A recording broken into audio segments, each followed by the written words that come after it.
welcome back to our Tuesday Masterclass with our celebrity guest, but now you're almost like family, Chef Tart. Now, Tart, we're focusing on something very special. Absolutely. You know, we're keeping things simple of just keeping everything neat and tidy in one unit. You know, one pot wonders. Now I guess we've got a one tart shell base. I don't know what you want to call this, but everything's going into one tart base. And we're going to do a gorgeous bacon, onion, and cheese tart. Oh, delicious. Because this week is all about it, we are focusing on convenience, which is why we're so excited to be sharing our tasty one-pot wonder with you, our beloved viewers. Bacon, onion, and cheese are a combination of ingredients that should always go together, especially in a tart like the one we're about to make. We're making a bacon, onion, and cheese tart, and the cheese we're choosing to use today is camembert cheese. And the reason I've gone for that is because it pairs so beautifully with the flavors we've got today. We've got sage, we've got a red onion, we've got balsamic vinegar. So I'm going to start by slicing up our camembert cheese here, as well as grating or chopping up some garlic and some of our chives. And you're going to be slicing up the olives that go on top for us before we bake. And Chef, in essence, is going to be making that onion and bacon filling for us that's going to go in the inside. Beautiful. Now, Chef, what do you have in front of you? So what I'm doing is I'm going to quickly we're using streaky bacon here, so I'm going to start rendering the fat very slightly. Now, we're going to pop it into a sort of a cooler pan, and we're going to allow this the fat to come out. So you don't want to get too much colour. I want to render the fat. Now, how often are we cooking at home and we put something in the pan and it sticks? Yeah? All the time. It doesn't come out. Yeah, like that, exactly that. Why? Your pan, South Africa, is not hot enough. Please, get your temperature up and then put your meat in. Because what will happen, then you create a seal between the pan and the product itself, and then it'll come away. Boom. My mind is like blown. Because I normally think that I'm doing the opposite. I think because it's too hot, I end up turning it down. No. Kantika, it's the opposite way around. And then if it is too cold, your pan, and you put it in and it's stuck, leave it alone. Don't sit there going, squeaky, squeaky, squeaky, squeaky. Attack me, Chef. Just follow me. That's exactly what I do. Just leave it alone, and you'll find eventually it comes away so easily. Yep. All right. So anyway, nice hot heat here, and just want to render the bacon here, get rid of all this extra fat from it. But we're going to use that fat to actually cook our onions and all sorts of other beautiful ingredients as we go.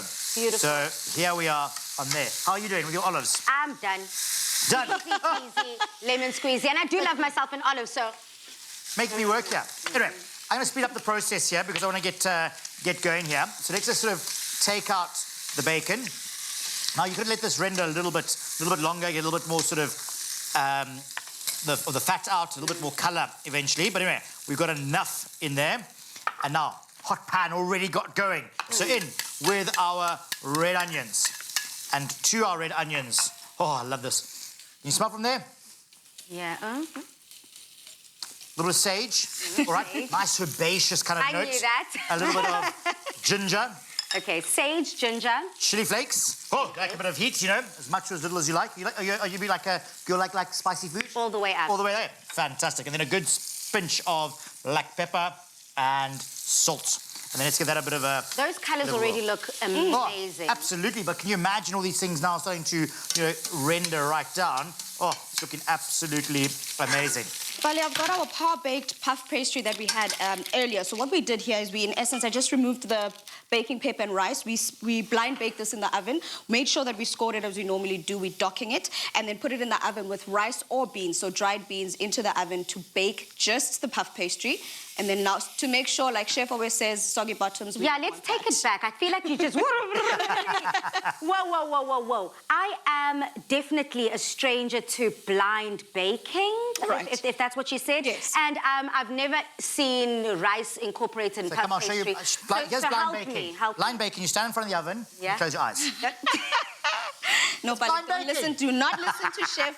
He's leading you astray. So we're talking about making tarts, right? One tart wonder, one pot wonder. You want to make sure that you bake your puff pastry because in essence, we don't want a soggy bottom because of the type of filling we have. We don't want the bottom of the actual pastry to be soggy. So what you do is you take baking paper, line your pastry before it gets baked into the oven.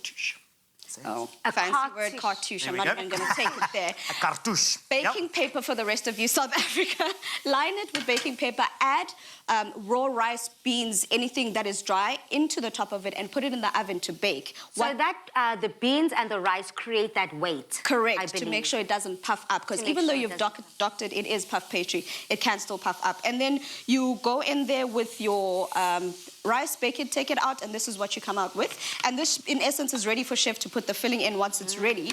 But I'm also just slicing up our camembert cheese, Bala, so that's going to go on the very top of our tart. And what I'm doing here is, people might be wondering, I've got my camembert cheese that I had in the freezer because you need it to firm up. Because the one thing about camembert cheese is that it can be quite flimsy if it's too soft. What I'm trying to do is I want to get these beautiful discs that we're going to put on the very top of our tart, as you can see there, for that beautiful color, for the beautiful flavor, but also to make it look as purely as possible. So all I'm doing here is I'm slicing up my cheese slices using a hot knife, like a hot knife through butter. In this instance, it's a hot knife through cheese. And slicing up as many slices as I can, because this helps in making sure that we've got even slices, but also make sure we don't mess up the integrity of the cheese itself, giving us beautiful slices like that. So I'm going to keep doing that until chef is ready with his filling. Right, what I've added into here, I've taken some golden syrup, balsamic vinegar, a little bit of sugar and garlic, and put it into there. Oh, have a bit of a whiff. Listen, I don't even One have day to it'll be smell-o-vision. One day it will be smell-o-vision. It smells delicious, but definitely I can smell that balsamic vinegar,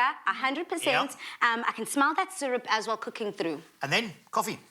Coffee. How about that? So instead of coffee, down the hatch, put into your pan. And again, we want to reduce that down. Get it lovely intense. And as it gets more intense in flavor, it's going to get thicker as we go.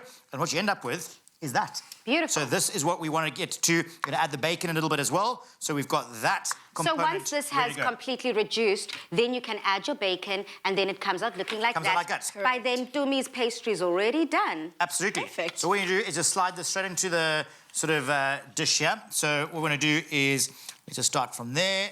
And then whilst work you're back. putting those finishing touches, I mean, what a simple and flavorful dish. If you would like to try this recipe, head over to www.afternoonexpress.co.za for the full ingredients list.